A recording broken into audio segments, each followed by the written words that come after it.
За сайн бацгааны сонсогчдоо Улсын ерөнхий прокурорын газрын олон нийтийн харилцах албанаас Про подкастыг цувралаар хүргэж эхлээд байна. Подкастаараа дамжуулан та бүхэнд хууль эрх зүйн мэдээллийг хүргэж байх болно. Подкастын эхний зочин бол Улсын ерөнхий прокурорын газрын хэрэг бүртгэх мөрдөн байцаах ажиллагаанд хяналт тавих хэлтсийн хяналтын прокурор Буян Нэмэх.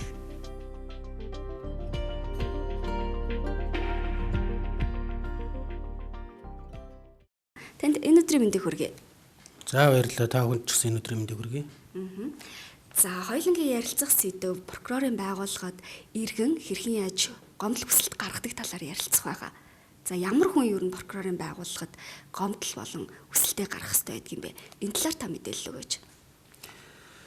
За прокурор бол Монгол Улсын үндсэн хуулийн зааснаар хэрэг бүртгэх, мөрдөн байцаах, ял эдлүүлэх, шүүгд хэрэгжүүлэх ажиллагаанд хяналт тавьдаг.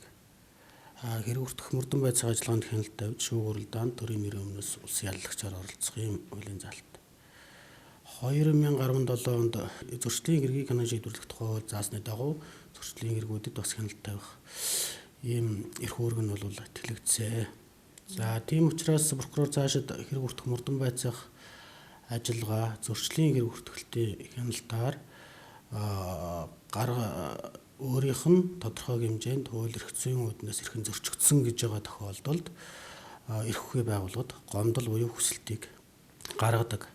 За гомдол хүсэлт гаргаж байгаа асуудал бол нэгдүгээрт тухайн асуудлаар иргэн болоод байгууллага эрүүгийн хэрэг хянан шийдвэрлэх ажиллагаанд оролцогч нар эрхэн тодорхой хэмжээнд зөрчигдсөн альва асуудлаар нэмэлт ажиллагаа хийх хэрэг хянан шийдвэрлэх ажиллагаа явуулах ийм хүсэлттэй байгаа бол энэ асуудлыг бол хүсэлт гэж үзэж байгаа. Хэрэг хянан шийдвэрлэх тухай хуулиараа хүсэлтийг хүлээж авсан мөрдөгч болоод прокурорууд ажлын 5 өдрийн дотор хянан шийдвэрлэж гомдол гаргагчид хариу өгөх ёстой. Гомдлын тухайд бол өөр. Гомдол тухайн мөрдөгч болоод прокурорын шийдвэр үйл ажиллагаанд гаргаж байгаа тэр хэлбэр байгаа. Гомдлыг бол тухайн мөрдөгчийн гаргасан шийдвэр дээр хяналт тавьж байгаа прокурорт нь гаргаж байгаа. Хяналт тавьж байгаа прокурорын шийдвэр дээр тухайн нэгжийн дээд шатны прокурор нь гомдлыг хүлээн авч шийдвэрлэдэг хуулийн заалттай. Тэгэхээр гомдол хүсэлт бол тодорхой хоёр төрлийн агуулж байгаа. Хүсэлт тодорхой үйл ажиллагаа явуулах өөрийнх нь эрхэн зөрчигдсөн гэдэг энэ асуудлыг л хэрэгжүүлэх үүднээс гаргаж байгаа гомдол шийдвэрт гаргаж байгаа ийм л хоёр ялгаатай. Тэгэхээр эрүүгийн хэрэгт холбогдсон иргэн болон хуулийн этгээд маань хүсэлтэд болон гомдлоо гаргах хэрэгтэй байдаг юм байна. За хамгийн түрүүнд ер нь хаана хүсэлтэд гаргах вэ? Харьяа дүүрэгтэй гаргах ёстой юу? Альэсвэл зарим хүмүүс маань шууд улсын ерөнхий прокурорт гаргах ийм хандлагатай байгаад идэг юм билээ шүү дээ, тийм ээ. Гомдол хүсэлт гаргагч нар бол тухайн нийслэлийн дүүргүүдэд бол дүүргүүдийн прокурорын газарт орон нутгийн прокурорын газарт гомдлоо гаргаж байгаа. Мөрдөгчийн шийдвэр үйл ажиллагаатай гаргаж байгаа гомдлыг бол тухайн орон нутгийн прокурорын газарт гаргана. Дүүргүүд ч адилхан гомдол хүсэлтийг гаргахдаа бүх орон нутгийн хэмжээнд ч тэр мэдээлэл авалгааны ажилтан ажиллаж байгаа. Энэ хүнд гомдол хүсэлтийг гаргана. Тэр мэдээлэл авалгааны ажилтан хүлээж авснараа гомдол хүсэлт байгууллагын удирдлагад танилцуулагдаж тухайн хэрэг материалдар хяналт тавьж байгаа прокурордор очиж шийдвэрлэгддэг. За гомдол гаргаж байгаа иргэн маань хэрэгт холбогдсон бүх зүйлээ А, Б-гүйгээр өргөдөлтөө бичих ёстой байдаг юм уу? Альсэл өргөдөл гаргахдаа тодорхой юм жишг тийм өргөдөл байх ёстой байдаг юм болов уу? Гомдол хүсэлтээр бол дэлгэрэнгүй бүх процесс үйл ажиллагааг бичээд байх ер нь бол шаардлага байхгүй. Яагаад тэгэхээр гаргаж байгаа гомдол хүсэлтийн дагуу ерөнхий агуулгыг бичсэн тохиолдолд тэр хэрэг материалыг прокурор хянаад бүх шийдвэрүүдийг гаргадаг. Тэн дээр бол дутуу ажиллагаа хийсэн ч юм уу, үндэслэлгүйгээр хаасан, эсвэл гимбруугүй байхад ингээд шүүгд шилжүүллээ ч юм уу гэдэг энэ агуулгууд нь ерөнхийдөө агуулгыг бичсэн байхад л хэргийг бүхэлд нь хянаал прокурор шийдвэр гаргана. За иргэдийн өгсөн гомдол хүсэлт хэдийн хугацааны дараа шийдвэрлэгддэг юм бэ? Хүсэлтийн тухайд бол ажлын 5 хоног, Гомдол шийдвэрлэх ажиллагаа бол арай өөр. 14 хоногийн дотор гомдлыг хүлээж авч хяндаг. Нэмэлт одоо материал шаардлагатай нэгжүүдийн одоо прокурорын газруудаас бас хэрэг материалын татах шаардлагатай бол энэ дээр 7 хоногор сунгаж шийдэж байгаа. Тэгэхээр гомдлын нийт хугацаа бол 21 хоногийн дотор хянан шийдвэрлэж гомдол гаргаж тархив. За дүүргээс гомдлынхаа хариуг 14 хоногийн дараа авлаа дүүргийн прокурорын газраас. За тэгээд тэр гомдол одоо шийдвэр нь тухайн хүнд маань таалагдахгүй байвал ер нь дараагийн алхам нь юу яаж болох вэ?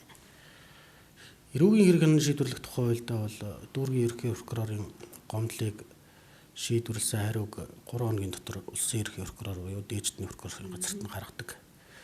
Улсын ерөнхий прокурорын газар оролцогч нараас эрүүлж байгаа гомдлыг хүлээж авахдаа байгууллагын бүртгэлд авж байгаа. Үүнээс хойш бол улсын ерөнхий прокурор болоод түүний орлогч нар гомдол хүсэлттэй биечлэн танилцаж хэрэг бүртгэх мөрдөн байцаах ажиллагаанд хяналт тавих хилцээний даргын хуваарлалтын дагуу энэ хилцээний хяналтын прокуроруудад гомдол хүслүүд хуваарлагдж байгаа. Тухайн хяналтын прокурорууд гомдлыг хүлээж аваад гомдолд дурдсан асуудлыг нь уншиж танилцсан үзээд шийдвэрлсэн прокурорын газар руу прокурорын байгууллагын захин бүртгэлээр захим системээр хугацаа тогтоож хэрэг материалыг тогтоол явуулж байгаа. За энэ хэрэг материал татах тогтоол улсын ерөнхий прокурорын газарт ирснээрээ хуульд заасан гомдлыг шийдвэрлэх түрүүний миний ярьсан 14 хоногийн хугацаа тоолж эхлэгдэнэ. Энэ хугацаанд хяналтын прокурорууд гомдолд дурдсан асуудлуудыг нь нягтлж үзээд эрүүгийн хэрэг материалд цугларсан нотлох баримтуудад хууль зүйн дүгнэлт хийж бүрэн хянсны эцэст шийдвэр гаргах удирдлага албан тушаалтанд танилцуулснаар гомдол гаргагчид хариу очиж байгаа. 2019 оны байдлаар хичнээн гомдол хүсэлтийг шийдвэрлсэн бай. Танай хилцээний үед ачаалал юу ямар байдаг вэ? За 2019 онд нийтдээ бол манай хилцээс 2366 гомдол хүсэлтийг хянан шийдвэрлсэн байдаг. Энэ тоог 18 он буюу урд онтой нь харьцуулаад үзэхээр 900 буюу 60 гаруй хувиар гомдол хүсэлтийн тоо өссөн байгаа. Прокуроруудын ачааллын хувьд бол жилдээ нэг прокурор 270 гаруй гомдлыг хүлээн авч түүнд холбогдох хэрэг материалыг хянж дүгнэлт хийж гомдол гаргагч нарт хариу өгсөн байдгийг. Өнөөдрийн байдлаар манай хяналтын прокурорууд бол нэг 25 орчим гомдол гар дээр нь хянагдаад байж байгаа үүнтэй холбоотой хэрэг материалууд хянагдаад байж байгаа. Ер нь бол хяналтын прокуроруудын тухайд бол ажлын ачаалал нэлээд одоо их ажилтдаг. За иргэдэд та подкастын манд төгсгөлт мэдээлэл өгөөч. Гомдол хүсэлт гаргахдаа хамгийн их анхаарах ёстой зүйлүүд юу байдаг вэ? За эрүүлж байгаа гомдол хүсэлт бол янз янзаар өөрөөр биечлэж ирж өгж байгаа, шуудан захиалцаагаар ирж байгаа, амаар мэдээлэл гаргаж өгч байгаа. Ихэвчлэн одоо шуудан харилцаагаар ирж байгаа гомдол мэдээлэл дотор бол нэгдүгээрт одоо өөрийнх нь утасны дугаар хаяг байхгүйгаас бас эргэж хариу мэдэгдэхэд хүндрэл учирдаг. Хоёрдугаар асуудал бол гомдол хүсэлтэд дурддагдсан агуулга нь бол ямар хэрэг материалаар гаргаж байгаа нь тодорхой биш ийм гомдлууд болсон ирдэг. Гуравдугаарт бол энэ тухайн одоо нутаг дэвсгэрийн хяналт тавьж байгаа прокурорын газрын дээждний прокурорын шийдвэр гараагүй байхад улсын ерөнхий прокурорын газарт гомдлоо ирүүлж байгаа. Энэ нь болохоор бид одоо эндээс тухайн нутаг дэвсгэрийн прокурорын газрууд руу шилжүүлж харьяалалаар шилжүүлдэг.